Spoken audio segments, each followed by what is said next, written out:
আল জামিয়া সালাফিয়া মাদ্রাসার প্রতিষ্ঠাতা প্লাস আমাদের দক্ষিণ ভাগ উত্তরপাড়া মাদ্রাসা মসজিদের খতিব সাহেব শেখ সাইদুর রহমান বহরি অনেক গুরুত্বপূর্ণ আলোচনা করবেন। আপনারা সকলে শ্রবণ করার চেষ্টা করবেন ইনশাআল্লাহ।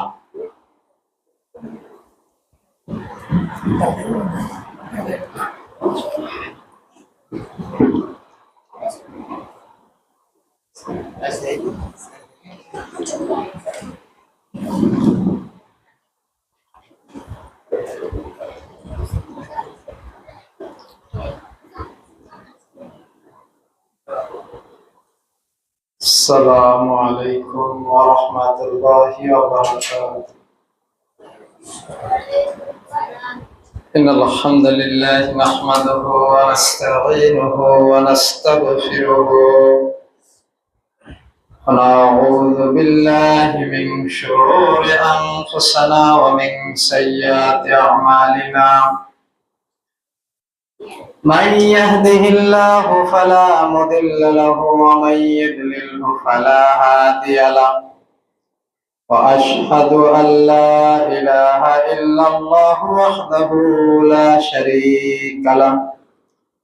وأشهد أن محمدا عبده ورسوله أرسله بالحق بشيرا ونذيرا وداعيا إلى الله بإذنه وسراجا منيرا. أما بعد فإن خير الحديث كتاب الله وخير الهدي هدي محمد صلى الله عليه وسلم وشر الأمور محدثاتها وكل محدثة بدعة وكل بدعة ضلالة وكل ضلالة في النار.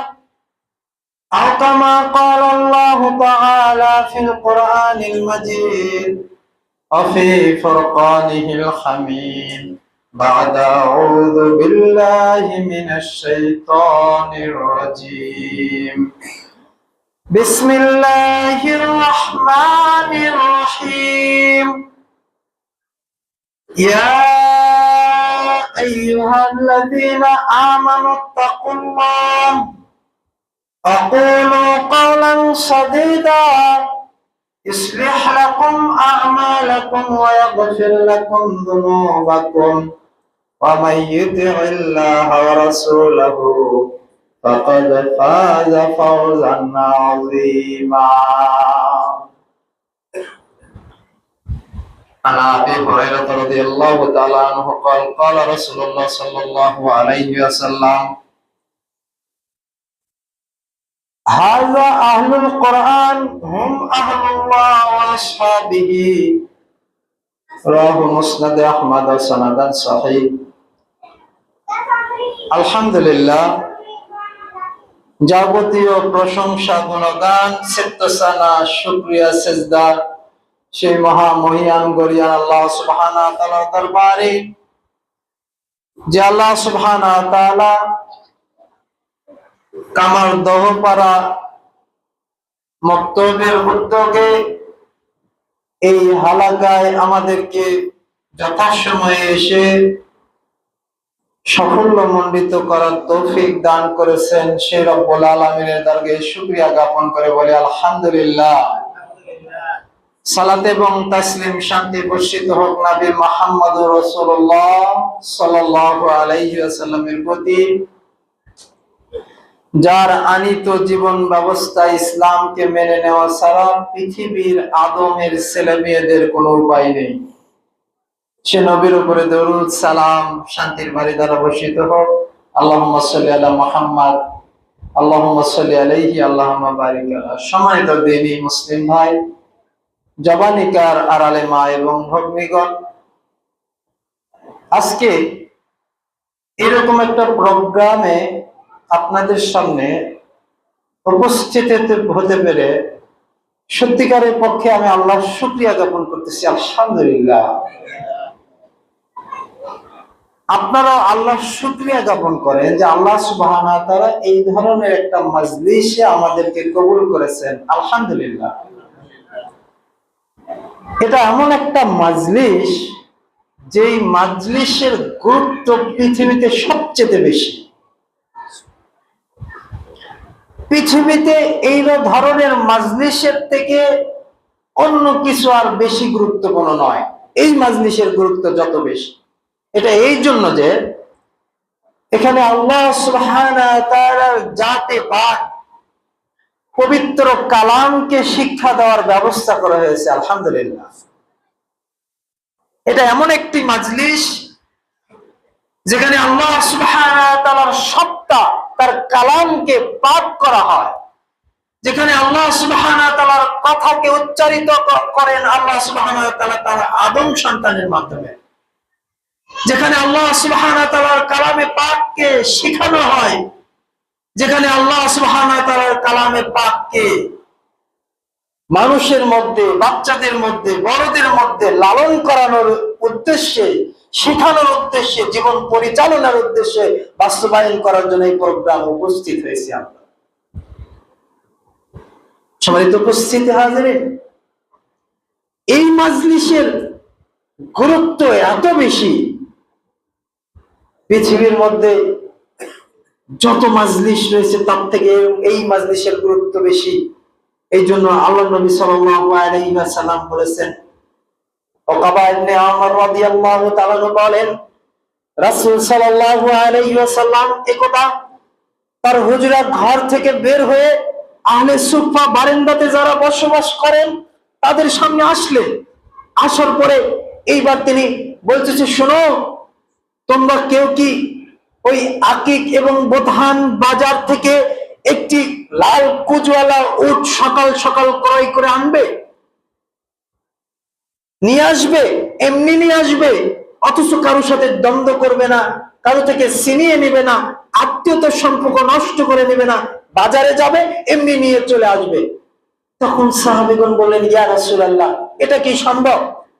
এমনিতেই লাল উটের যে পরিমাণ দাম, আর সেই উট আমরা বাজারে যাব, কারোর সাথে ঝগড়া হবে না, কারোর সাথে কোনো সম্পর্ক নষ্ট হবে না, আত্মীয়তার সাথে কোনো সম্পর্ক নষ্ট হবে না, আর আমরা উটটা নিয়ে চলে আসব, এটা কিভাবে সম্ভব? রাসূল সাল্লাল্লাহু আলাইহি ওয়াসাল্লাম বললেন, শোনো, তোমরা যদি প্রতিদিন কোনো মসজিদ, মাদ্রাসা, এরকম মক্তবে এসে 2টি করে আয়াত শিক্ষা দাও অথবা 2টি করে আয়াত শেখো, তাহলে ওই প্রধান আকিক থেকে লাল কুজওয়ালা উট নিয়ে এসে দান করার যে সওয়াব, তুমি 2টি আয়াত শিখিয়ে দিয়ে বা 2টি আয়াত শিক্ষা করে ওই সওয়াব তোমার আমলনামাতে লেখা হবে। সম্মানিত উপস্থিতি হাজিরিন, এই জন্য এই মাজলিসের গুরুত্ব এত বেশি, যেই মাজলিসে বসলেই নাকি হাসিয়াতুহুমুর রাহমা, যেই মাজলিসে বসলে আল্লাহর পক্ষ থেকে রহমত বর্ষণ হয়, ওয়া হাফাতহুমুল মালায়েকা, এবং ফেরেশতারা যেই মাজলিসে বসলে তাদের পাখা দিয়ে এরকম ঘিরে ধরে, পাখা দিয়ে এভাবে আবৃত করে নেয়, যেরকম মা তার সন্তানকে কোলের সাথে এরকম তার আঁচল দিয়ে জড়িয়ে নেয়। ফেরেশতারা এই মুহূর্তে আপনাকে তার পাখা দিয়ে জড়িয়ে নিয়ে রয়েছে। আসমান থেকে একদল ফেরেশতা নেমে এসেছে শুধুমাত্র এই মাজলিসের বরকতের কারণে। এই মাজলিস থেকে যখন ওঠা হবে তখন কুমু মাগফির লাকুম, আসমান থেকে ঘোষণা আসবে, যাও যাও, উঠে যাও, তোমাদের সবাইকে ক্ষমা করে দেওয়া হয়েছে। একজন ফেরেশতা বলবে, আল্লাহ, ওখানে একজন ব্যক্তি বসেছিল যে মাজলিস শোনার উদ্দেশ্যে আসেনি, এমনি ওই দিক দিয়ে যাচ্ছিল, এখানে কি হয় দেখি তো, একটু এসে বসে গিয়েছে।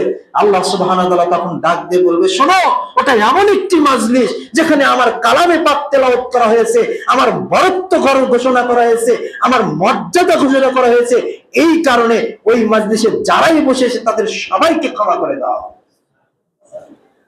সম্মানিত উপস্থিতি হাজিরিন, পৃথিবীতে মক্তব বা মক্তব ভিত্তিক শিক্ষা, সেই প্রাচীন শিক্ষা, মক্তব ভিত্তিক শিক্ষা আজকের নতুন শিক্ষা নয়। 2000-4000 বছর আগে থেকে আরো প্রায় মক্তবের মাধ্যমে তারা শিক্ষা জ্ঞান হাসিল করত। পরবর্তীতে ইসলাম আসার পরে পরবর্তী সাহাবা ইকরাম মসজিদে কোরআন এবং সুন্নাহ শিখেছে এই মক্তবের মতোই। তখন কোন ইউনিভার্সিটি ছিল না, কোন বিশ্ববিদ্যালয় ছিল না। রাসূল সাল্লাল্লাহু আলাইহি ওয়াসাল্লাম মসজিদে বসে বসে সাহাবীদেরকে শিক্ষা দিত, সাহাবীরা আরেকজনকে শিক্ষা দিত। এক প্রদেশ থেকে আরেক প্রদেশ থেকে আরেক দেশ থেকে লোকেরা আসতো সাহাবীদের কাছে, এই মক্তবে বসে বসে মসজিদে বসে বসে ইলম শিখতো। দিক বিদিক সারা পৃথিবীব্যাপী বিচরণ করত, মানুষকে দ্বীনের কথা শোনাতো। এদেশে আজ থেকে 200-300 বছর আগেও সবচেয়ে গুরুত্বপূর্ণ শিক্ষা ছিল মক্তবের শিক্ষা। মক্তব থেকে 5 পাস প্রাথমিক যে শিক্ষা, আমরা প্রাথমিক এখন যেটা বলতেছি প্রাইমারি, সেই শিক্ষা ছিল মূলত মক্তবের শিক্ষা। মক্তবে শিখে 5 পর্যন্ত বাংলা, ইংরেজি, গণিত, উর্দু এই মক্তব থেকে শিখে তারপরে ক্লাস 6-এ যে হাই স্কুলে ভর্তি হওয়া হতো। এটা এই বাংলাদেশে উপমহাদেশে এই শিক্ষা চালু ছিল। কালের বিবর্তনে আজকে মক্তব শিক্ষা বিলীন হয়ে গেছে। তবে আল্লাহ সুবহানাহু ওয়া তাআলা একদল সিফা সালারকে এই মক্তবের দিকে অগ্রগামী করেছেন। একদল আলেম ওলামা এই মক্তবের দায়িত্ব কাঁধে তুলে নিয়েছে। সমাজের দায়িত্বশীল একজন শ্রেণীর মানুষ তারা এই মক্তবের দায়িত্ব কাঁধে তুলে নিয়েছে। আজও নিভু নিভু করে প্রদীপের মতো এই মক্তবগুলো বাংলার আনাচে কানাচে এখনো রয়েছে। এতেই প্রমাণ হয় যে বাংলাদেশে এখনো ইসলাম জীবিত রয়েছে। যেদিন এই মক্তব বন্ধ হয়ে যাবে, যেদিন এই মক্তবের বাচ্চারা আসা বন্ধ করে দিবে, সেদিন বাংলাদেশে কোরআন এবং শিক্ষা, কোরআনের যে ইলাহি শিক্ষা, কোরআনের যে ঐশী শিক্ষা, এই শিক্ষা বন্ধ হয়ে যাবে। সম্মানিত উপস্থিতি হাজিরিন, এই জন্য প্রথমে 3টা পয়েন্ট আলোচনা করব। 1 নাম্বার, মক্তবের শিক্ষা, কোরআনের শিক্ষা। মক্তবে আসলে 2টি শিক্ষা অর্জন করা যায়। প্রিয় দিনী বোন, আপনি এক খেয়ালে তাকিয়ে থাকবেন, সব কথা মিস করলে এই কথাগুলো আপনাকে মিস করা যাবে না। খুব গুরুত্বপূর্ণ কথা। 1 নাম্বার, মক্তব শিক্ষার গুরুত্ব এই জন্য বেশি, মক্তবে আসলে 2টা জিনিস প্রাথমিকভাবে শেখা যায়। 1 নাম্বার, মক্তবে আসলে কোরআন সহি শুদ্ধভাবে শেখা যায়।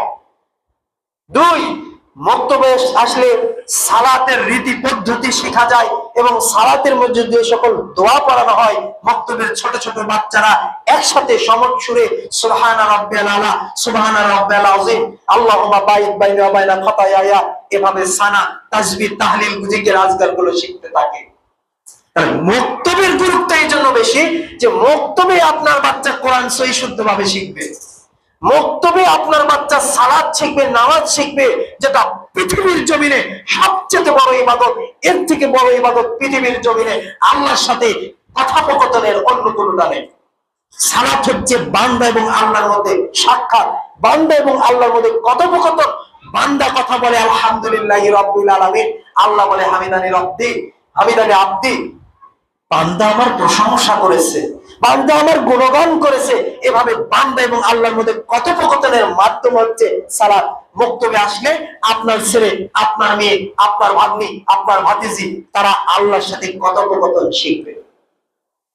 এই জন্য সমাজের দায়িত্বশীল যারা, বাবা মা যারা যারা দায়িত্বশীল হয়েছেন, আপনার এলাকাতে অবশ্যই 1টি 2টি 3টি মক্তব চালু করতে হবে, যেন সমাজের সমস্ত বাচ্চারা এই মক্তবে এসে কোরআন সহি শুদ্ধভাবে শিখতে পারে। 2, মক্তবে এসে সালাত শিখতে পারে। এই 2টি পয়েন্ট মনে থাকবে না ইনশাআল্লাহ। 2 নাম্বার, মক্তবে আসার মাধ্যমে নৈতিক এবং আধ্যাত্মিক, আপনার চারিত্রিক এবং আধ্যাত্মিক গুণ হাসিল হবে। একটু বুঝিয়ে বলি। মক্তবে এসে চারিত্রিক এবং আধ্যাত্মিক গুণ কি? 1 নম্বর যেটা হবে সেটা হচ্ছে আল্লাহ সুবহানাহু ওয়া তাআলা আমাদের সৃষ্টিকর্তা, আমাদের খালেক, আমাদের রব, আমাদের পালনকর্তা। তিনি রহমান, তিনি দয়াময়, তিনি করুণাময়, তিনি বিচার দিনের মালিক। এই যে আল্লাহ সুবহানাহু ওয়া তাআলার সাথে বান্দার যে একটা সম্পর্ক, আত্মিক সম্পর্ক, রব হিসাবে, তার গোলাম হিসাবে আমার রবের সাথে আমার যে আত্মিক সম্পর্ক, এই সম্পর্ক মক্তব থেকে শিখবে। এটা বললাম আধ্যাত্মিক। দেখুন, আজকের যে সকল বাচ্চারা মক্তবে যায় না, ছোটবেলা থেকে, এতটুকু বয়স থেকে, 5 বছর 6 বছর বয়স থেকে বিভিন্ন ইংলিশ মিডিয়ামে যায়, বিভিন্ন শিক্ষা হাসিল করতেছে। একটা সময় তারা ডাক্তার হয়, এ কথা সত্য, ইঞ্জিনিয়ার হয়, এ কথা সত্য, বড় বড় জজ ব্যারিস্টার হয়, এ কথা সত্য। তবে তার পাশাপাশি তারা ইসলাম থেকে বিমুখ হয়ে সেকুলার হয়ে যায়, এটাও সত্য। আজকে যারা সেকুলার হয়েছে আপনি খোঁজ নিয়ে দেখুন, তারা অতি ইতিহাসে তারা মক্তবে পাঠায়নি তাদের পিতামাতা। তারা যদি মক্তবে পাঠাতো, তারা শিক্ষা সিলেবাসে তারা এক কথা বলতো না যে মানুষ বানর থেকে সৃষ্টি হয়েছে। যারা বলেছে মানুষ বানর থেকে হয়েছে, তারাই তো মক্তবে যায় না, তারাই মক্তবের শিক্ষাকে বর্জন করেছে। প্রিয় দিনী মুসলিম ভাই, বলতেছিলাম আপনার ছেলে কখনো নাস্তিক হবে না, আপনার ছেলে কখনো কমিউনিজমে নাম লেখাবে না, আপনার ছেলে কখনো ন্যাশনালিজমে নাম লেখাবে না, আপনার ছেলে কখনো সেকুলার হবে না। আপনার ছেলে হবে আল্লাহ সুবহানাহু ওয়া তাআলার একজন গোলাম, আপনার ছেলে হবে নবী মুহাম্মদ সাল্লাল্লাহু আলাইহি ওয়াসাল্লামের একজন উম্মাহ। আপনার ছেলের মাধ্যমে দেশ এবং জাতির উপকার হবে। হতে পারে সে সচিব, হতে পারে সে ডাক্তার, হতে পারে সে মাস্টার, হতে পারে সে আপনার বিচারক, যে কোনো পদে সে থাকতে পারে। যদি তার সাথে আপনার রবের সম্পর্ক আপনি ছোটবেলাতে তার আপনার পিতামাতা হিসেবে রবের সাথে তার সম্পর্ক করে দেন, তাহলে এই জায়গাগুলোতে যে তার মাধ্যমে কল্যাণ হাসিল হবে। হয় না কেন? হয় না এই জন্য যে তার সাথে তার রবের সম্পর্ক নেই। আজকে বিশ্ববিদ্যালয়ে কোশ্চেন বিক্রি হয়, বিসিএস এর কোশ্চেন বিক্রি হয়। আজকে বড় বড় বিচারপতিরা তাদের বিচারের রায় বদলিয়ে দেয়, বড় বড় ইউনো টিউনো আর আপনার ওই যে ডিসি এসপি, তারা টাকার বলে তাদের সিদ্ধান্ত পরিবর্তন করে নেয়। এটা এই জন্য যে তার রবের সাথে তার এখনো সম্পর্ক হয়নি। সে যদি রবকে চিনতো, রবকে জানতো, পরকাল নিয়ে চিন্তা করত, তাহলে সে এরকম ভাবে ধ্বংসাত্মক কাজ নিয়োজিত হতে পারতো না। প্রিয় দিনী মুসলিম ভাই এবং বোনেরা, তাহলে বলতেছিলাম কি, মক্তবে আপনার ছেলে মেয়েকে এই জন্য পাঠাবেন যে আপনার ছেলে মেয়ের সাথে আল্লাহর সম্পর্ক হবে। এই জন্য মক্তবে যারা শিক্ষক রয়েছে তাদেরকে শিখাতে হবে যে শোনো, বলো তো তোমাদের রব কে? বাচ্চারা বলবে আল্লাহ। তিনি কোথায় থাকেন? তিনি আরশে আজিমে থাকেন। তিনি আরশে আজিমে থাকেন। আরশে আজিম কোথায় বলতে পারো তোমরা? আরশে আজিম হচ্ছে 7 আসমানের উপরে। আরশে আজিম হচ্ছে 7 আসমানের উপরে। সেই 7 আসমানের উপরে আরশের উপরে আল্লাহ সমুন্নত রয়েছেন। এভাবে মক্তবের যিনি শিক্ষক, যিনি মুআল্লিম, যিনি মুদাররিস, তিনি এভাবে শিক্ষা দান করবেন, এভাবে তার রবের সাথে এই বাচ্চাগুলোকে সম্পর্ক করে দিবেন। 2 নাম্বার, মক্তবের মাধ্যমে চারিত্রিক গঠন হবে। মক্তবে বাচ্চাকে শেখানো হবে।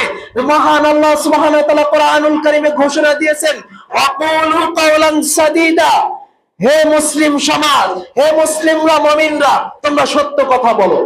মুসলিম মুক্তবের বাচ্চাদেরকে শেখাতে হবে সদা সব সময় সত্য কথা বলবে। মিথ্যা বললে আল্লাহ রাগান্বিত হয়, মিথ্যা বললে আল্লাহ তার প্রতি রাগান্বিত হয়। মিথ্যাবাদীকে আল্লাহ ভালোবাসেন না, আল্লাহ তাকে পছন্দ করেন না। মিথ্যাবাদী অপমানিত হয়, মিথ্যাবাদী অসম্মানিত হয়। এভাবে মুক্তবের বাচ্চাকে শেখাতে হবে। যখন আপনি বাচ্চাকে এভাবে চারিত্রিক গঠন শেখাতে পারবেন, এই মুক্তবের বাচ্চা এক সময় যে সালাউদ্দিন আইয়ুবী হবে। এই মুক্তবের বাচ্চা এক সময় শাহ ইসমাইল শাহিদ হবে, শাহ ওলিউল্লাহ মুহাদ্দিস দেওলভীর মতো সালফে সালিহিন হবে, মুজাদ্দিদ হবে, মুফাসসির হবে। প্রিয় দিনী মুসলিম ভাই, কিন্তু আজকে জাগতিক চিন্তা চেতনা, জাগতিক ধ্যান ধারণা, দুনিয়াকে আমরা এমন ভাবে নিয়েছি যে আমাদের ছেলে মেয়েগুলোর সাথে আল্লাহ সুবহানাহু ওয়া তাআলার কোনো কানেকশন নেই, কোনো সম্পর্ক নেই। বলতেছিলাম 3 নম্বরে, মক্তবে পাঠালে আপনার ছেলে মেয়েদের যা হবে তা হচ্ছে আপনার প্রতি, পিতামাতার প্রতি, দ্বীনের প্রতি, ইসলামের প্রতি তাদের দরদ আসবে, ভালোবাসা আসবে। শুনুন, যে কোনো বিষয়ের প্রতি ভালোবাসা সৃষ্টি করতে গেলে সময় লাগে। আপনি আপনার ছেলেকে ডাক্তার বানাবেন, আপনি ছোটবেলা থেকে ওই যে আপনার বাচ্চাকে খেলনা যেটা নিয়ে এসে দিয়েছেন, ওটা ডাক্তার যে কাজ, যে জিনিসপত্র গুলো দিয়ে রোগী দেখে, ওই জিনিসগুলো আপনার ছেলে মেয়েকে নিয়ে এসে দিয়েছেন। কেন? আপনার ছেলে যখন বড় হবে তখন এগুলো তাই সে দেখবে এবং এগুলো সে ছোটবেলা থেকে দেখতেছে, অতএব তার ভালো লাগবে। কথা কি বোঝাতে পেরেছি? দিনকে যদি আপনার ছেলেকে ভালো লাগাতে হয়, দিনকে যদি, ইসলামকে যদি, সালাদকে যদি ভালো লাগাতে হয়, তাহলে ছোটবেলা থেকে ওটার প্রশিক্ষণ দিতে হবে। আপনি এখন ছেলে এসএসসি পাস করেছে, আপনি এখন আপনার ছেলেকে বলতে যান, আব্বু আসো আসো একটু নামাজে দাঁড়ায় আব্বু, আরে আপনি পড়েন তো, সারাক্ষণ নামাজের কথা বলে। এই কথা আপনার ছেলে বলে? আপনি এক সময় তাহাজ্জুদের সালাত, আপনি এখনো তাহাজ্জুদের নামাজ 2 ঘন্টা 2.5 ঘন্টা কাটিয়ে দিন, আপনি রমাজান মাসে এখনো 10 রাত জাগ্রত থাকেন, অথচ আপনার ছেলে আপনার মুখের উপরে যখন বলে যে আপনি নামাজ পড়েন তো, পরে পড়বো নি, তখন আপনার বোঝা উচিত ছিল আমার এই ছেলেকে যদি 7 বছর 8 বছর বয়সে 5 বছর বয়সে মক্তবে পাঠাতাম, দ্বীনি শিক্ষার কাছে পাঠাতাম, আপনার ছেলে, আমার এই ছেলে অন্তত পক্ষে আজকে এই উত্তর আমাকে দিত না। এই উত্তরের জন্য মূলত আপনিই দায়ী, আপনার ভুল সিদ্ধান্ত দায়ী, আপনার স্ত্রীর ভুল সিদ্ধান্ত দায়ী। আপনার ছেলেকে ডাক্তার, ইঞ্জিনিয়ার, মাস্টার, ব্যারিস্টার বানান, তাতে কোনো সমস্যা নেই, তবে সমস্যা হচ্ছে আপনি আপনার রবের সাথে, মালিকের সাথে তাকে সম্পর্ক করে দেননি। প্রিয় দিনী মুসলিম ভাইরা, বলতেছিলাম যদি সম্পর্ক না করে দেন, তাহলে অতীতে যে ঘটনাগুলো ঘটেছে, সারা বাংলাদেশ সহ সারা পৃথিবীতে পুত্রের হাতে পিতা খুনের ঘটনা কম নয়, মেয়ের হাতে বাবা মা খুনের ঘটনা কম নয়, ধার্মিক পরিবারে বেড়ে ওঠার পরে নাস্তিক হওয়ার ঘটনাও কম নয়। আছে না এরকম? মসজিদের ইমামের ঘরে জন্ম নিয়ে তারপরও সে নাস্তিকতাবাদে নাম লিখিয়েছে। কেন লিখিয়েছে? আমরা ইমাম সাহেবরা আমাদের ছেলে মেয়েগুলোকে দিন শিক্ষা দিতে পারিনি। আজকে দেখবেন যে হুজুরের ছেলে, হুজুর গর্ব করে বলে যে আমার ছেলে জানেন মেডিকেলে চান্স পেয়েছে, হুজুরের ফুলে একবারে 56 ইঞ্চি। কেন? ওর ছেলে ডাক্তার হবে, ও খুব খুশি। ওর ছেলের মুখে দাড়ি নেই, ওর টাকনুর নিচে কাপড় পরে, ও এখনো নামাজের প্রতি ব্যাখ্যাল, ওর খুব মনের মানে আকাঙ্ক্ষা যে আমার ছেলে ডাক্তার হয়েছে। এই সকল হুজুরকে দিয়ে, এই সকল লেবাসদারি ইমামদেরকে দিয়ে কোন পাশ ইসলামের 5 পয়সা দাম মানে উপকার হবে না। প্রিয় দিনী মুসলিম ভাইরা, বলতেছিলাম আপনি দিন শিখান আপনার ছেলে মেয়েকে। আপনি কেন দুনিয়া শিখাতে গেলেন? আপনি মসজিদের ইমামতি করেন, আপনার ছেলে আপনার থেকে বড় ইমাম হবে। আপনি এই যশোপাড়া দক্ষিণ ভাগের ইমামতি করেন, আপনার ছেলে বগুড়া সেন্ট্রাল মসজিদের ইমামতি করবে। আপনি বগুড়া সেন্ট্রাল মসজিদের ইমামতি করেন, আপনি আলিয়া মাদ্রাসার প্রিন্সিপাল হয়েছেন, আপনি এখানে বগুড়ায় আলিয়া মাদ্রাসার প্রিন্সিপাল হয়েছেন, আপনার ছেলে ঢাকা আলিয়ার প্রিন্সিপাল হবে। আপনার ছেলে মদিনা ইউনিভার্সিটি লেখাপড়া করাবে, আপনার ছেলে আল আজহার বিশ্ববিদ্যালয়ে লেখাপড়া করাবে। আপনার ছেলেকে আপনি জেনারেল শিক্ষিত করে গড়ে তুলে আপনি নিজেকে গর্ববোধ করাচ্ছেন, মানে এটা আমাদের স্বজাতির পক্ষে একটু বললাম। সম্মানিত উপস্থিতি হাজিরিন, বলতেছিলাম আমাদেরকে যেটা করতে হবে তা হচ্ছে এই সকল মক্তবকে ধরে রাখতে হবে। আজকের এই মহতি আলোচনায় এসে আপনাদের যারা এই মক্তবের প্রতি অঞ্জাম দেন তাদের জন্য দোয়া করবো, আল্লাহ সুবহানাহু ওয়া তাআলা আমাদেরকে যেন কবুল করেন, বলে আল্লাহুম্মা আমিন। রব্বুল আলামিন, আপনি বড় দয়াবান, আপনি বড় রহমান।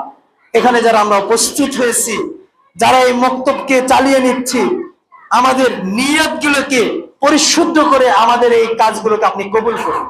রব্বুল আলামিন, আমাদের নিয়তের মধ্যে ভুল ত্রুটি রয়েছে, এই ভুল ত্রুটিকে অপেক্ষা করে আপনার কাছে দোয়া করতেছি। রব্বুল আলামিন, আমাদেরকে ক্ষমা করে দিন, আমাদের অতীতের জীবনের গুনাহগুলো ক্ষমা করে দিন, এবং এই মক্তবের এই দহপাড়া এই মক্তবের ওসিলা করে আমাদের সমস্ত জীবনের গুনাহগুলোর খাতাগুলো ক্ষমা করে দিন, আমাদের পিতামাতা গুলোকে মাফ করে দিন, তাদের কবরকে প্রশস্ত করে দিন, আর এটা আমাদের নাজাতের ওসিলা বানান। শুধু এই নিয়তটা রাখবেন, যারা এখানে দায়িত্বশীল রয়েছেন, অনেকে দায়িত্বশীল রয়েছেন, নিয়ত এটা রাখবেন, অন্য কোনো নিয়ত না, যে এই মক্তবে আমরা আঞ্জাম দিব। যারা বাহিরে থেকে আঞ্জাম দিচ্ছেন তাদের জন্য বলবো একটি উদ্দেশ্য, যে এখান থেকে এই গ্রামের বাচ্চারা যাতে কোরআন শিখতে পারে, এখান থেকে গ্রামের বাচ্চারা যাতে হাদিস শিখতে পারে, এখান থেকে গ্রামের বাচ্চারা যাতে নামাজ শিখতে পারে। নাকি বলেন? এর বাইরে আর কোন নিয়ত আছে? এই নিয়তটা রাখবেন। আশা করা যায় এইটুকু কাজ আল্লাহ সুবহানাহু ওয়া তাআলার কাছে এত দামি, এত দামি, আপনাকে আমি কি দিয়ে বোঝাই? চলুন, আল্লাহ রাসূল সাল্লাল্লাহু আলাইহি ওয়াসাল্লাম বলেছেন, সহিহ মুসলিম 43 নম্বর পৃষ্ঠার মধ্যে একটি হাদিস বর্ণিত হয়েছে, নওয়াজ ইবনে আনসাব রাদিয়াল্লাহু তাআলা বলেন, রাসূল সাল্লাল্লাহু আলাইহি ওয়াসাল্লাম বলেছেন, কাল ইউতি ইয়াউমাল কিয়ামা বিল কোরআন, কিয়ামতের দিনে কোরআনকে উপস্থিত করা হবে, ওয়া আলিহি, এবং কোরআন যারা পড়তো, কোরআন যারা পাঠ করতো, কোরআন যারা তেলাওয়াত করতো, কোরআন যারা শিক্ষার ব্যবস্থা করতো, এই ধরনের লোকদেরকে উপস্থিত করা হবে। এক খেয়ালে আমার দিকে দেখতে হবে। রাসূল মুহাম্মদ সাল্লাল্লাহু আলাইহি ওয়াসাল্লাম বলতেছে, কিয়ামতের দিনে আল্লাহ সুবহানাহু ওয়া তাআলা কোরআনকে আগে ডাকবেন।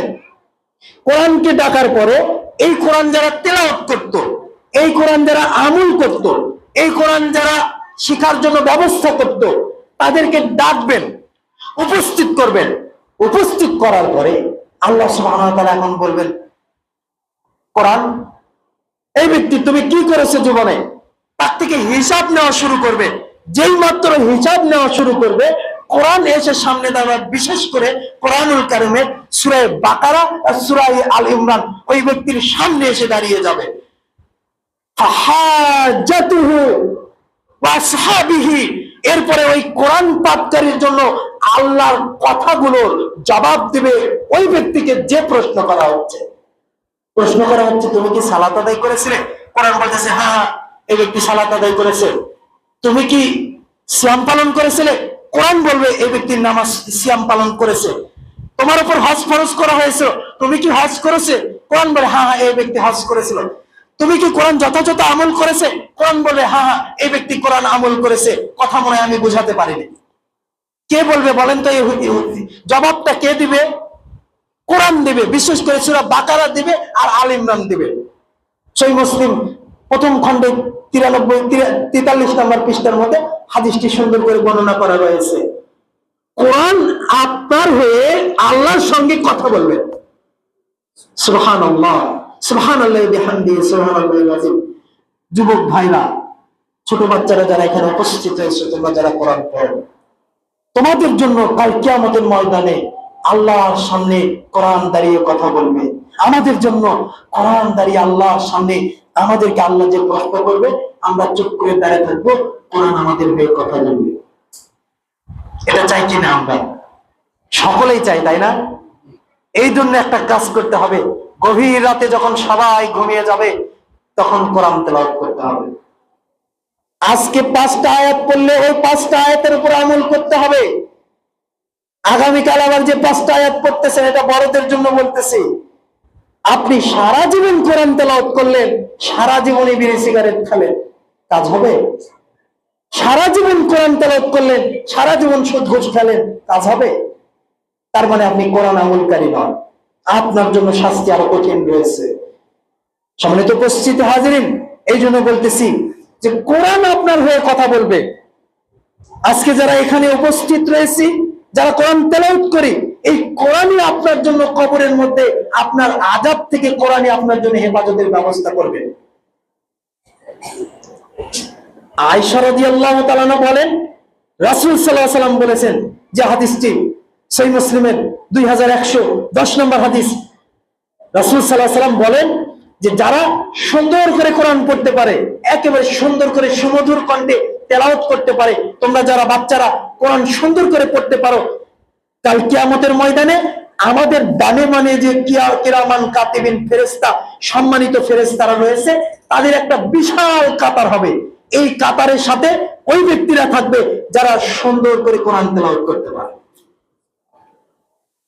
এখন আপনাকে আমি বলি, আপনি একজন ডিসি, আপনি একজন এডিসি, আপনি একজন ভাইস প্রিন্সিপাল, আপনি একজন চ্যান্সেলর, আপনি একজন বড় বিজ্ঞ পণ্ডিত মানুষ, এত জ্ঞান আর ডিগ্রি আপনার ঝুড়িতে, আপনার ঝুড়িতে ডিগ্রির অভাব নেই, অথচ আপনি কোরআনটা সুন্দর করে পড়তে পারেন না। শুনুন, আল্লাহ নবী বলেন, কাল কিয়ামতের ময়দানে ওই সম্মানিত ফেরেশতার কাতারে আপনাকে দাঁড় করে দেওয়া হবে। কেন বলেন তো? আপনি সুন্দর করে কোরআন তেলাওয়াত করতে পারেন। প্রিয় দিনী বোন, আপনি এখনো সুন্দর করে কোরআন তেলাওয়াত করতে শিখুন। 93 বা 83 বছর বয়সে ইন্ডিয়ার গুজরাটের এক মহিলা কোরআন শিখেছে। প্রথম আলো পত্রিকায় এসেছিল গত বছরে। কত বছর বয়সে বলেন তো? 83 বছর বয়সে। সালমান ফার্সি প্রায় 103 বছর বয়সে ইসলামী গ্রহণ করেছে। কোরআন শিখেনি তারপরে? শিখছে কিনা? সারা পৃথিবীব্যাপী আমেরিকানরা, ইউরোপিয়ানরা, তারা যে এখন বৃদ্ধ বয়সে ইসলাম গ্রহণ করতেছে, তারা কোরআন শিখতেছে না? আর আপনাকে বললেই বলেন যে পারি না, মুখে আসে না, তাই না? বয়স্ক লোক যারা আছেন তারা এই অজুহাত গুলোই দিচ্ছেন। আসলে অজুহাত আপনি দিচ্ছেন না, শয়তান আপনাকে দেওয়াচ্ছে। শয়তান চাই যে আপনি কোরআন শিখেন না, শয়তান চাই যে আপনি মূর্খ হয়ে থাকেন, শয়তান চাই যে তার রবের সাথে তার যেন সম্পর্ক না হয়। কোরআন তেলাওয়াত মানে রবের সাথে কথোপকথন, কোরআন তেলাওয়াত মানে আপনার রবের সাথে আপনার সম্পর্ক করে দেওয়া। এই জন্য শয়তান চায় না যে আপনার রবের সাথে আপনার সম্পর্ক হোক। প্রিয় দিনী মুসলিম ভাইরা, আমরা যারা এখনো বয়সের তোয়াক্কা আপনি করবেন না, আল্লাহ সুবহানাহু ওয়া তাআলা প্রথমে বলেছে ইকরা, হে নবী আপনি পড়ুন। আপনার নবী 40 বছর বয়সে ইসলাম পেয়েছে, দ্বীন পেয়েছে। আপনার নবীর উপরে, যে নবী মুহাম্মদ রাসূলুল্লাহ সাল্লাল্লাহু আলাইহি ওয়াসাল্লামের আমরা উম্মত, সেই নবীর উপরে 40 বছর বয়সে জিবরাইল আলাইহিস সালাম ওহী নিয়ে এসেছে। তাকে বলা হলো নবী আপনি পড়ুন, ইকরা আপনি পড়ুন, ইকরা আপনি পড়ুন। বলছে নবী করে আমি পড়তে জানি না, আমি কখনো লেখাপড়া করিনি। জিবরাইল তাকে চাপ দিলেন, তিনি বললেন ইকরা বিসমি রাব্বিকাল্লাযী খালাক। এই তো ইতিহাস। আপনি 40 বছর বয়স্ক সেই নবী, তার উপরে ঈমান এসেছে, কোরআন এসেছে, সেই নবীর উম্মত আপনি। আপনি 35 বছরে যে হাল ছেড়ে দিয়েছেন যে আমার দ্বারা আর হবে না, তাই না? সম্মানিত উপস্থিতি হাজিরিন, হামজা রাদিয়াল্লাহু তাআলা এত বছর বয়সে ইসলাম গ্রহণ করে তিনি যদি দ্বীন শিখতে পারে, কোরআন শিখতে পারে, বলবেন তাদের ভাষা আরবি ছিল। শুনুন, সারা পৃথিবী ব্যাপী বাঙালিদের কোরআন তেলাওয়াত সবচেয়ে সুন্দর, এটা প্রমাণ হয়ে যায়নি? তার মানে কি বাঙালিদের কাছে কোরআন তেলাওয়াত করা সহজ? বাঙালিদের কাছে কোরআন তেলাওয়াত করা সহজ? আরে ভাই একটা কথা বুঝুন, আপনি এখানে 6 বছরের একটা বাচ্চা পুরো কোরআন মুখস্থ করে ফেলে। এমনকি 6 বছরের বাচ্চা এমন ভাবে মুখস্থ করে, কোরআনের যে কোনো জায়গা থেকে ধরলে সে পেরে যায়। পৃথিবীর অন্য কোন রাষ্ট্রের বাচ্চারা এরকম ভাবে কণ্ঠস্থ মুখস্থ করতে পারে না। সহজ না হলে কি এমনি তারা করতে পারে? আল্লাহ সুবহানাহু ওয়া তাআলার দয়া, যে আল্লাহ সুবহানাহু ওয়া তাআলা বাঙালিদের উপরে এত দয়া করেছে যে তার কালামে পাক শিক্ষা করার জন্য তাদের জন্য সহজ করে দিয়েছে। আজকে প্রতি মহল্লাতে, প্রতি পাড়াতে পাড়াতে হাফেজে কোরআন রয়েছে। এটা বাঙালি জাতির জন্য একটা গৌরব। আমরা তো বিভিন্ন খেলাতে, ক্রিকেট আর ফুটবল আর অন্যান্য খেলাতে যখন বিভিন্ন চ্যাম্পিয়ন হয় তাদেরকে তো রাষ্ট্রীয়ভাবে পদক দেওয়া হয়। ওই জন্য আমাদের ছেলেদেরকে আমরা ওই ক্রিকেটার বানাতে চাই, ফুটবলার বানাতে চাই, বিভিন্ন মানে কুস্তিগির বানাতে চাই, ওগুলো তো পুরস্কার পাওয়া যায়। আর হাফেজে কোরআন তাদেরকে কেউ পুরস্কার দেয় না। শুনুন, যারা কোরআনের হাফেজ করবে, কোরআনকে আয়ত্ত করবে, কোরআনকে আমল করবে, তাদের পিতামাতাকে এমন এক জোড়া পোশাক আল্লাহ সুবহানাহু ওয়া তাআলা কাল কিয়ামতের ময়দানে পরিয়ে দিবেন, যে পোশাকের উজ্জ্বলতা সূর্যের আলোর থেকেও বেশি। যে পোশাকের দাম সারা দুনিয়া বিক্রি করলে, সারা দুনিয়াকে এক পাল্লায় রেখে দিলে ওই পোশাকের দামের সমপরিমাণ হবে না। এটা হাফেজে কোরআনের পিতামাতার মর্যাদা। তাহলে আপনার হাফেজের মর্যাদা কত বেশি? হাফেজের মর্যাদা এরকম, আল্লাহ সুবহানাহু ওয়া তাআলা তো জান্নাত দিবেনই, জান্নাত দেওয়ার পরে বলবেন যে বাবা বলো তো কোরআন তেলাওয়াত করো, কোরআন তেলাওয়াত করো। সে একটা করে আয়াত পড়বে, একটা করে মর্যাদার সিঁড়ি উন্নত হবে। এরকম যেখানে যে সে আয়াত শেষ করবে ওই পর্যন্ত তার মর্যাদায় পৌঁছে দিবে আল্লাহ। এটা প্রতিটি ব্যক্তিকে করা হবে, প্রতিটি ব্যক্তি। আপনি ধরেন 50টা আয়াত পারেন, বলবেন আমি কি 50টা আয়াত পারি? হ্যাঁ, আপনি 50টা। যদি সূরা ফাতিহা থেকে ওই যে আপনার সূরা ফিল পর্যন্ত, সূরা নাস থেকে সূরা ফিল পর্যন্ত এদিকে মুখস্থ 10টা সূরা মুখস্থ থাকে, মোটামুটি আপনার ফাতিহা সহ 50টা আয়াত আপনার মুখস্থ, তাহলে জান্নাতে আপনার অবস্থান 50 তলা। এরকম ভাবে আল্লাহ সুবহানাহু ওয়া তাআলা কাল কিয়ামতের ময়দানে কোরআনের ভিত্তিতে আপনার মর্যাদা উন্নত করবেন। শুধু জীবিত অবস্থায় যে আপনার মর্যাদা বাড়বে ব্যাপারটা এরকম নয়, মৃত অবস্থায় আপনার মর্যাদা কোরআনের জন্য দেওয়া হবে। আপনি যদি একজন কোরআনের ধারক হন, কোরআন পাঠকারী হন, কোরআন আমলকারী হন, কোরআন শিক্ষা দেওয়ার জন্য আপনারা আঞ্জাম করেছেন, যারা এরকম আঞ্জাম কেউ করে থাকে, তাহলে মরার পরও আপনাদেরকে মর্যাদা দেওয়া হবে। আল্লাহ রাসূল উহুদের ময়দানে 2 জন সাহাবী মারা গেলেন, এক কাপড়ে তাদেরকে জানাজা দেওয়া হচ্ছে, কবরে তোলা নামানো হচ্ছে, এক কাপড় নেই, অল্প কাপড়, এক কাপড়ে তাদেরকে কবরে নামানো হচ্ছে। এখন বলতেছে সাহাবীরা, আল্লাহ নবী কাকে আগে নামাবো? রাসূল সাল্লাল্লাহু আলাইহি ওয়াসাল্লাম বলতেছে কোরআনকে বেশি জানে, বলতেছে ইশারা করা হলো এই সাহাবী কোরআন বেশি জানতো, বলতেছে তাকে আগে নাও। দেখুন, মৃত্যুর পরও আপনার মর্যাদা কাউন্ট হচ্ছে কোরআনের ভিত্তিতে, জীবিত অবস্থায় আপনার মর্যাদা কাউন্ট হবে কোরআনের ভিত্তিতে। ইন্না আক্রামাকুম ইনদাল্লাহি আতকাকুম, এই আয়াতের তাফসীর করে দেখবেন যে আল্লাহর নিকট তারাই সবচেয়ে সম্মানিত যারা আল্লাহকে ভয় করে। আর কারা সবচেয়ে বেশি আল্লাহকে ভয় করে? যারা কোনোদিন কোরআন পড়ে না, কোরআন খোলে না, কোরআনের অনুবাদ পড়ে না, তারা আল্লাহকে বেশি ভয় করে? মোটেও না, মোটেও না। যারা কোরআন পড়ে, কোরআন খোলে, কোরআনের অনুবাদ পড়ে, তারাই আল্লাহকে সবচেয়ে বেশি ভয় করে। আর যারা এরকম আল্লাহকে বেশি ভয় করে, তারা আল্লাহর নিকট সবচেয়ে সম্মানিত মানুষ। সম্মানিত উপস্থিতি হাজিরিন, বলতেছিলাম যে আপনারা যারা এখানে উপস্থিত হয়েছেন তারা এক বিশাল কাজে নিয়োজিত রয়েছেন। আল্লাহ সুবহানাহু ওয়া তাআলা আপনার এই কাজকে কবুল করুন। এই মহল্লাবাসীকে বলবেন, আপনাদের ছেলে মেয়েগুলোকে আপনারা এই মক্তবে পাঠান। আপনার ছেলে যত ভালো স্কুলে পড়ুক না কেন, আপনি কখনো কন্ট্রোল করবেন না, দ্বিধাবোধ করবেন না, কখনো হেজিটেট ফিল করবেন না আমার ছেলে যে মক্তবে পড়বে, এটা মনে করবেন না। শুনুন, আপনার এই মক্তবে পাঠানোর কারণে, আপনার এই মক্তবে কোরআন শিক্ষার কারণে আপনার ওই ছেলে যাকে আপনি ডাক্তার বানাতে চাচ্ছেন, ইঞ্জিনিয়ার বানাতে চাচ্ছেন, ভালো একজন ডাক্তার হবে, ভালো একজন ইঞ্জিনিয়ার হবে, সারা দুনিয়াব্যাপী তার খ্যাতি সুনাম ছড়িয়ে পড়বে আল্লাহ সুবহানাহু ওয়া তাআলা চাইলে। এই জন্য যে আপনি তাকে কোরআন শিক্ষা দিয়েছেন। এই জন্য যারা আমরা গার্জিয়ান রয়েছি, আপনাদেরকে বলতে হবে যেন আপনারা নিজের থেকে আপনার বাচ্চাকে, মক্তবের সময় হয়ে গেছে, মক্তবে ডেকেছে, চলো চলো চলো তোমাকে মক্তবে রেখে আসি। বাচ্চা যেতে চাচ্ছে না, বাচ্চাকে বলে বাবু তুমি যদি মক্তবে যাও তাহলে শুক্রবারে অফ ডে রয়েছে, বন্ধের দিনে তোমাকে ঘুরতে নিয়ে যাবো, যদি মক্তবে যাও। যে কোনো উপায়ে, যে কোনো মূল্যে আপনার ছেলেকে, আপনার মেয়েকে এই মক্তবে পাঠাতে হবে। এই মক্তবের মাধ্যমে তাকে দিন শেখাতে হবে, মক্তবের মাধ্যমে তাকে ইলম শেখাতে হবে, কোরআন শেখাতে হবে। এই মাধ্যমে যদি আপনি ইলম শিখে, কোরআন শিখে মারা যান, আপনি যেদিন মারা গিয়েছেন, আল্লাহ রাসূল সাল্লাল্লাহু আলাইহি ওয়াসাল্লাম বলেছেন যে মারা যাওয়ার পরে, কবরে দাফন করার পরে আর কোনো কাজ থাকে না একটি কাজ ব্যতীত। মারা যাওয়ার পরে, কবরে দাফন করার পরে আর কোনো কাজ থাকে না একটি কাজ ব্যতীত। একটি কাজ কি? আমর ইবনে আস রাদিয়াল্লাহু তাআলা, প্রখ্যাত সাহাবী, বিশাল সাহাবী, তিনি অলিতে গলিতে, মদিনার অলিতে গলিতে ছাগল চড়াতেন। তিনি বলেন, আমি ছিলাম একজন ছাগলের রাখাল, কিন্তু আমি যখনই যে আয়াত শিখতাম ওই আয়াত শুনতাম, মুখস্থ করে রাখতাম এবং ওর উপরে আমল করতাম। এক সময় এই আমর ইবনে আস যখন ওমর রাদিয়াল্লাহু তাআলা খলিফা ছিলেন, তখন সেই শাম সিরিয়ার গভর্নর ছিলেন আমর ইবনে আস রাদিয়াল্লাহু তাআলা। আপনি একটু চিন্তা করে দেখুন, একজন ছাগলের রাখাল, যিনি ছাগল চড়াতো, শুধু কোরআন মুখস্থ করেছে, কোরআনের উপর আমল করেছে। এই মর্যাদার কারণে ওমর রাদিয়াল্লাহু তাআলা অর্ধ পৃথিবীর খলিফা, সেই অর্ধ পৃথিবীর খলিফার গভর্নর আমর ইবনে আস রাদিয়াল্লাহু। তারা আপনার ছেলে যদি কোরআন শেখে, আপনার ছেলেকে আল্লাহ সুবহানাহু ওয়া তাআলা বাংলাদেশের যে ডাক্তার অ্যাসোসিয়েশন রয়েছে সেই কমিটির সভাপতি বানায় দিতে পারে না? পারেন, তিনি পারেন। দেখেন, তিনি আজ্জা ওয়া জাল্লা মহারব, তিনি রব্বে কারীম, তিনি পারেন। তিনি এই জন্য আপনার ছেলেকে কোরআন শেখাতে হবে। বলতেছিলাম, আপনি যেদিন মারা যাবেন সেদিন আর কোনো কাজ নেই।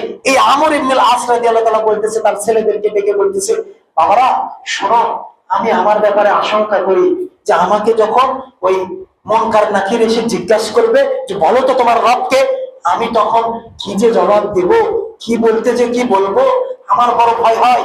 আমি যে কি বলতে কি বলবো, আমি কি বলতে পারবো যে রব্বি আল্লাহ, আমি কি বলতে পারবো যে আমার রব আল্লাহ, একথা কি আমি বলতে পারবো? এই জন্য তোমরা আমার জন্য একটু কাজ করো, আমাকে যখন মাটি দিয়ে আসবে তোমরা আমার কবরের পাশে দাঁড়িয়ে দাঁড়িয়ে অত সময় দোয়া করবে, একটা উট জবাই করে কোটা বাসা করে রান্না করে খেতে যে সময়, ওই সময় পর্যন্ত আমার কবরের কাছে দাঁড়িয়ে থাকবে। আর আমাকে রাসূল সাল্লাল্লাহু আলাইহি ওয়াসাল্লাম একটা দোয়া শিখিয়ে দিয়েছে, ওই দোয়াটা পড়বে। কি দোয়া? আল্লাহুম্মা গফিরলি, আল্লাহ তুমি আমার পিতাকে ক্ষমা করো, আল্লাহুম্মা গফির লাহু, আল্লাহ তুমি আমার পিতাকে ক্ষমা করো, সাব্বিতহু, তাকে দৃঢ় রাখো। তাকে যখন মুনকার নাকির বলতেছে, বলো মান দিনুকা, তোমার দিন কি, সে যাতে বলতে পারে দিনুল ইসলাম। তাকে যখন বলা হবে মান নবীকা, তোমার নবীকে, সে যাতে বলতে পারে আনা নবী মুহাম্মদ রাসূলুল্লাহ সাল্লাল্লাহু আলাইহি ওয়াসাল্লাম, আমার নবী মুহাম্মদ রাসূলুল্লাহ সাল্লাল্লাহু আলাইহি ওয়াসাল্লাম। কথা কি বুঝতে পেরেছেন? কে বলবে বলেন তো এই কথা? এই দোয়াটা করবে কে?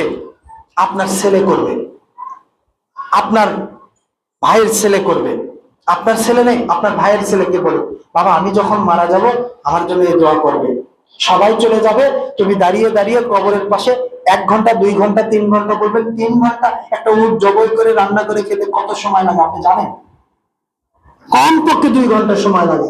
ওই সময় ধরে কবরের পাশে দাঁড়িয়ে দাঁড়িয়ে, হাদিস বুখারী মুসলিমের, দাঁড়িয়ে দাঁড়িয়ে বলবে আল্লাহুম্মা গফির লাহু, আল্লাহ তুমি আমার পিতাকে ক্ষমা করে দাও আল্লাহ। আল্লাহুম্মা সাব্বিতহু, আল্লাহ তাকে দৃঢ় রাখো, সে যেন কবরের প্রশ্নের উত্তর দিতে পারে। এভাবে তার জন্য দোয়া করতে হবে। আপনার ছেলেকে আপনি দিন শিখালেন না, ইসলাম শিখালেন না, আল্লাহর সাথে সম্পর্ক করে দিলেন না, নবীর সাথে সম্পর্ক করে দিলেন না, আপনার ছেলে কেন আপনার জন্য কবরের পাশে যেয়ে দোয়া করবে? কথা বুঝতে পারেননি? বলতেছে আমি তো সম্পদ সব পেয়ে গেছি। ওকে তো বানাইছেন বস্তুবাদী, ওকে তো বানাইছেন কি বস্তুবাদী। কেন বস্তুবাদী বললাম বলে? কথা হচ্ছে এরকম যে আপনি যে প্রফেসর মানুষ হয়ে আপনার বাবা মাকে গাজীপুরের ওই আপনার বৃদ্ধাশ্রমে রেখে আসলেন, আপনি কি তাদের হক নষ্ট করলেন না? আমাকে উত্তর দিচ্ছে কেন হক নষ্ট করবো? মাসে মাসে খরচ পাঠাই দিই, মাসে মাসে ওখানে খাওয়ার জন্য একজনের খরচ লাগে 8,000, 2 জনের 16,000 টাকা খরচ পাঠিয়ে দিই। আমি কেন হক নষ্ট করব? আমি তো খরচ পাঠাচ্ছি। কথা কি বুঝতে পারছেন বস্তুবাদী কাকে বলে? ও শুধু জাগতিক চিন্তা করতেছে। ওর মায়ের পায়ের নিচে যে ওর জান্নাত, মাকে যে অসুস্থতার সময় ওই যখন রোগাক্রান্ত হয়েছে, যখন সে মারিদ হয়ে অসুস্থ হয়ে বাথরুমে যেতে পারেনি, বিছানায় পেশাব পায়খানা করেছে, ওই পেশাব পায়খানা ধুয়ে দিয়ে শুকনো একটা খেতা পেরে দিলে, কম্বল পাড়িয়ে দিলে যে মর্যাদা রয়েছে, মা যে সন্তুষ্ট হয়ে বলবে আল্লাহ আমার এই আব্দুর রহমানের প্রতি আমি খুশি হয়ে গেছি, আল্লাহ তুমি তাকে জান্নাতে দিয়ে দাও, তুমি তার গুনাহ খাতা ক্ষমা করে দাও, মার দ্বারা যে জান্নাত পাওয়া যাবে ও এটা বোঝেনি। কেন বোঝেনি? ও জাগতিক, ও দুনিয়ার চিন্তা নিয়ে ব্যস্ত। আরে টাকা পাঠাচ্ছি না, বৃদ্ধাশ্রমে গেছে তো কি হয়েছে? কথা কি বুঝতে পেরেছেন? এই জাগতিক চিন্তা চেতনা নিয়ে পৃথিবী পরিচালিত হচ্ছে।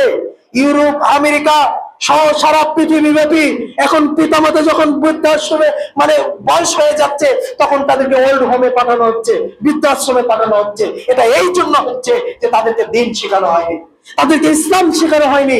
যদি তাদেরকে পিতামাতার মর্যাদা সম্পর্কে বলা হতো, তারা এই কাজ করতে পারত না। সম্মানিত উপস্থিতি হাজিরিন, বলতেছিলাম এই মক্তবের গুরুত্ব অনেক বেশি। আপনারা যে এই মহল্লাতে একটা মক্তব পেয়েছেন, এই জন্য আল্লাহর কাছে রাতে উঠে দোয়া করবেন যে রব্বুল আলামিন এখানে যে তুমি একটা যার মাধ্যমে হোক, যাদের মাধ্যমে হোক একটা মক্তবের ব্যবস্থা করেছো, ছেলে মেয়েগুলো যে কোরআন শিখতে পারছে, এই জন্য এই গ্রামের একজন এলাকার অধিবাসী হয়ে আমি তোমার নিকট শুকরিয়া জ্ঞাপন করতেছি। আল্লাহ বলেছেন লাইন শাকারতুম লাযিদান্নাকুম, তোমরা যদি শুকরিয়া জ্ঞাপন করো আমি বাড়িয়ে দেব। এই মক্তব একদিন এখানে বিশাল আকারে প্রতিষ্ঠান হয়ে যেতে পারে, হতে পারে কিনা? হয়তো আপনারা আসতেছেন, ঘুরে চলে যাচ্ছেন, মনে করতেছেন না যে এখানে কিছু একটা করতে হবে। হয়তো আপনার পরবর্তী প্রজন্মরা আসে বলবে যে এখানে এই যে এত বছর হলে মক্তবই পড়ে থাকবে, খালি ওই সকালে একবার কোরআন পড়া হবে। এখানে তো 5 তলা 10 তলা বিল্ডিং করে সকাল সন্ধ্যা দিবারাত্রি সবসময় কোরআন শিক্ষার ব্যবস্থা, দিন শিক্ষার ব্যবস্থা করা যায়। করতে পারে না? এরকম হয়েছে না? এরকম বিভিন্ন জায়গায়। সবাই তো উপস্থিত হাজির, বলেছিলাম কেউ মাহরুম হবেন না। এই মক্তবের সাথে, এই মক্তবের ফ্যান চলতেছে কিনা, এই মক্তবের আপনার লাইট জ্বলতেছে কিনা, কারেন্টের বিলটা দেওয়া হচ্ছে কিনা, হুজুরের সাথে এসে দেখা করবেন। দেখা করে বলবেন যে কারেন্টের বিলটা এই মাসে আমি দিয়ে দেবো, ঠিক আছে? লাইট কেটে গেছে, লাইটটা আমি কিনে দেবো। এই ছোট ছোট লাইট দিয়ে হচ্ছে না, আমি বড় এমন ভালো লাইট দেবো যাতে করে বাচ্চারা ভালোভাবে দেখতে পারে। মানে এটা আপনার নাজাতের ওসিলা, এতে আপনার কোনো সন্দেহ নেই। কারণ এখানে কোনো জাগতিক কোনো শিক্ষা দেওয়া হচ্ছে না, দুনিয়ার কোনো শিক্ষা দেওয়া হচ্ছে না। যে রব আমাকে আপনাকে সৃষ্টি করেছেন, সেই রবের সাথে সম্পর্ক করে দেওয়া হচ্ছে, সেই রবের কালামে পাক শিক্ষা দেওয়া হচ্ছে। প্রিয় দিনী বোনেরা, আপনারা একটু যত্নবান হবেন, আপনার ছেলে মেয়েকে এখানে পাঠাবেন। সব ব্যবস্থা করা হয়েছে, পানির ব্যবস্থা আছে, কারেন্টের ব্যবস্থা রয়েছে, ফ্যানের ব্যবস্থা হয়েছে, আপনার ছেলে মেয়েকে পাঠালেন না, তাহলে আমাদের এই আয়োজন ব্যর্থ হয়ে যাবে, আমাদের আয়োজন একেবারে ভঙ্গুর হয়ে যাবে, আমাদের এই আয়োজন নষ্ট হয়ে যাবে। তাই আপনার দায়িত্ব হচ্ছে আপনার ছেলে মেয়েকে এখানে পাঠানো।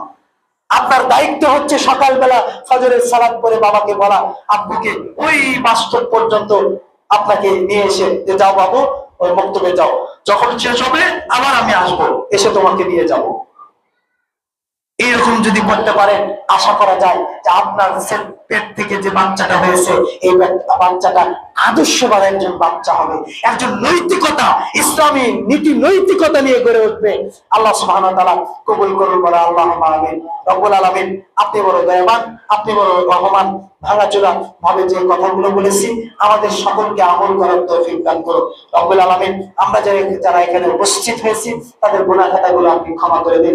আমাদের কচি কাচাগুলো এখানে ছোট ছোট বাচ্চারা বসে রয়েছে, তাদেরকে আপনি ক্ষমা করে দিন। তাদেরকে কোরআন শেখার তৌফিক দান করুন, দ্বীন শেখার তৌফিক দান করুন, 5 ওয়াক্ত সালাত জামাতে যে পড়ার তৌফিক দান করুন। বাচ্চাদের এখানে কথা বলতে যে একটা কথা মনে হলো যে আমাদের ছেলে মেয়েগুলো নামাজে যায় না, তাই না? আমাদের ছেলে মেয়েগুলো নামাজে যায় না। খেলা যখন হয়, খেলার মাঠে খুব ব্যস্ত, যখন মাহফিল হয় দেখবেন মেলায় প্যান্ডেলে সবাই যায়, ওই যেখানে দোকানপাট বসে বাচ্চারা সবাই সেখানে যায়, কিন্তু ফজর যখন আসর মাগরিব করে ইশা চলে যায় তারপরও আমাদের বাচ্চারা নামাজে যায় না। শোনো, তোমার যেদিন 10 বছর হয়েছে সেদিন থেকে তোমার এই ফেরেশতারা লেখা শুরু করেছে। তোমার যেদিন 10 বছর হয়েছে সেদিন তোমাদের এই 2 ফেরেশতা লেখা শুরু করেছে। 10 বছরের আগে খাতা বন্ধ ছিল। 10 বছর যেদিন থেকে হয়েছে তোমাদের ফজর নামাজ মিস করেছো, লেখা রয়েছে। জোহর মিস করেছো, লেখা রয়েছে। এইভাবে আল্লাহর কসম, যত ওয়াক্ত নামাজ তুমি কাজা করেছো তত ওয়াক্ত তোমার এই কাজা নামাজ লেখা হয়েছে। যে তুমি আব্দুর রহমান 10 বছর হয়েছে, ক্লাস 5 এ পড়ো, তুমি আজ 11 বছর বয়স 1 বছর নামাজ কাজা করেছো। বলবে যে আব্বু আম্মু যে আমাকে বলে না, আব্বু আম্মু তো নামাজের জন্য আমাকে বলে, বলো আমি যখন নামাজে যেতে চাই তখন আম্মু বলে প্রাইভেটে যাও। আম্মু বলে যে আগামীকাল তোমার পরীক্ষা আছে, আজ তোমার নামাজে যেতে হবে না। বলবো পিতামাতাকে আপনার সুসন্তান করে গড়ে তোলার জন্য পিতামাতার গুরুত্ব অনেক বেশি। শুনুন, আপনি আজকে ডাক্তার ইঞ্জিনিয়ার বানানোর জন্য আপনার ছেলেকে শুধু ওই দিকে ধাক্কা দিচ্ছে। আজকে আপনি নিঃশ্বাস বন্ধ করুন, আপনার ওই ছেলে হিরোইন বাবা ইয়াবা খেয়ে যখন ঘুরে বেড়াবে তখন লোকে বলবে যে কি একটা ছেলে রেখে গেল, ফাতেমা কি একটা ছেলে রেখে গেল, আব্দুর রহমান কি একটা ছেলে রেখে গেল। আরে ময় মনব্বে মারে না, বাজারে দাঁড়িয়ে সিগারেট খায় আর মানুষের সাথে এত খারাপ আচরণ করে, ওই ছেলের জন্য পুরো সমাজ কলুষিত হয়ে যাবে, পুরো দেশ কলুষিত হয়ে যাবে। আপনার নিঃশ্বাসের গ্যারান্টি কতটুকু? সামান্য সময়, তাই না? বের হয়েছে, ভেতর থেকে বের হয়েছে, না ঢুকলে আপনি শেষ। আপনি এত চিন্তা পেরেশানি কেন? এই জন্য আপনার ছেলে মেয়েকে দিন শিখায় যান, নামাজি বানায় যান। ডাক্তার ইঞ্জিনিয়ার না হতে পারলেও ওই বগুড়া শহরে যদি কলা বিক্রি করে খায় আর সকাল সন্ধ্যা যদি আপনার কবরের পাশ দিয়ে যাওয়ার সময় বলে আসসালামু আলাইকুম ইয়া আহলাদ দায়া, আসসালামু আলাইকুম ইয়া আহলাল কবর, রব্বিল হামহুমা কামা রাব্বায়ানা সাগীরা। প্রতিপালক, আমি এই কবরবাসীর প্রতি শান্তির দোয়া করলাম তোমার কাছে, এই কবরবাসীর উপরে তোমার পক্ষ থেকে শান্তি বারাকা নাজিল করো, শান্তি বর্ষণ করো।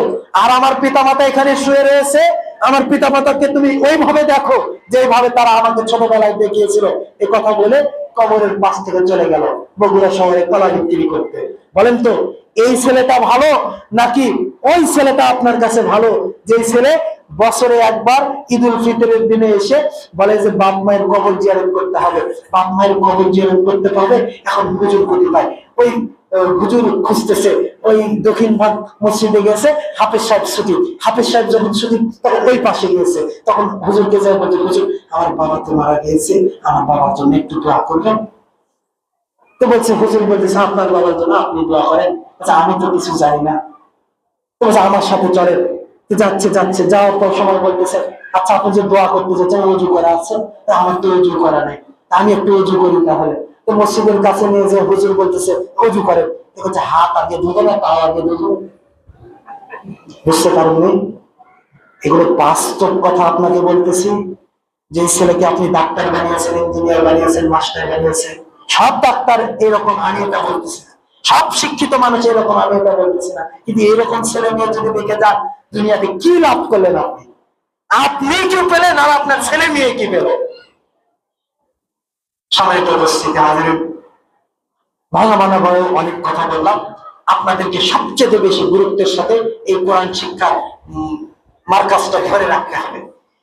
আল্লাহ নবী সাল্লাল্লাহু আলাইহি সাল্লাম বলেছেন, কোন কাজ যদি, ভালো কাজ যদি তোমরা চালু করো, তাহলে বন্ধ করাকে আমি ইনকার করি, অপছন্দ করি। অর্থাৎ আপনারা এখানে একটা ভালো কাজ চালু করেননি, এই কাজ যাতে বন্ধ না হয়ে যায়।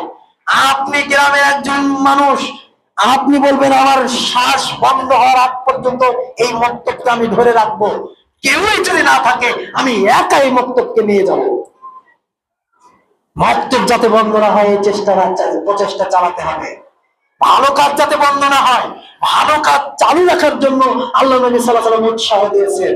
আর ভালো কাজ যদি চালু রাখা হয়, তাহলে আল্লাহ সুবহানাহু ওয়া তাআলা তাদেরকে অপরিমিত রিজিক দান করবেন, তাদের জীবনের কষ্ট দূর করে দিবেন, দুনিয়ার কষ্ট দূর করে দিবেন, আখিরাতের কষ্ট দূর করে দিবেন। তাদের কোনো ভয় নেই, তাদের কোনো চিন্তা নেই, তাদেরকে আল্লাহ সুবহানাহু ওয়া তাআলা বিনা হিসাবে জান্নাত দেবেন। ভালো কাজ চালু রাখার গুরুত্ব এত বেশি। তাই যারা এখানে উপস্থিত হয়েছি, আমরা এই মক্তবকে আমাদের শেষ রক্তবিন্দু পর্যন্ত দিয়ে হলেও এই মক্তবকে টিকিয়ে রাখবো ইনশাআল্লাহ। আল্লাহ সুবহানাহু ওয়া তাআলা আমাদেরকে এখানে সাহায্য সহযোগিতা করার তৌফিক দান করেন, আমিন ইয়া রাব্বাল আলামিন। রব্বুল আলামিন এই মক্তবের ওসিলা করে আমরা যারা এখানে উপস্থিত হয়েছি, এতক্ষণ কথা বলেছে বিজ্ঞ আলেম ওলামা, তাদেরকে ক্ষমা করে দিন, তাদের ইলমে বারাকাত দান করেন।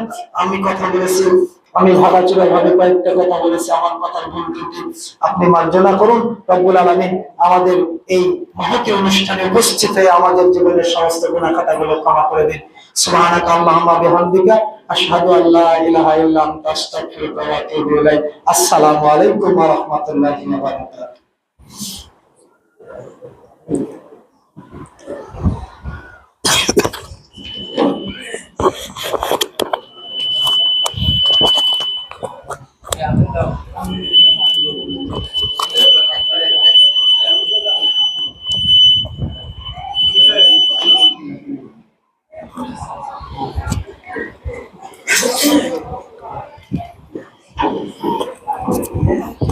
আসসালামু আলাইকুম। সম্মানিত উপস্থিতি, এখন আপনাদের সম্মানে বক্তব্য পেশ করবেন মোহাম্মদ রাশিদুল।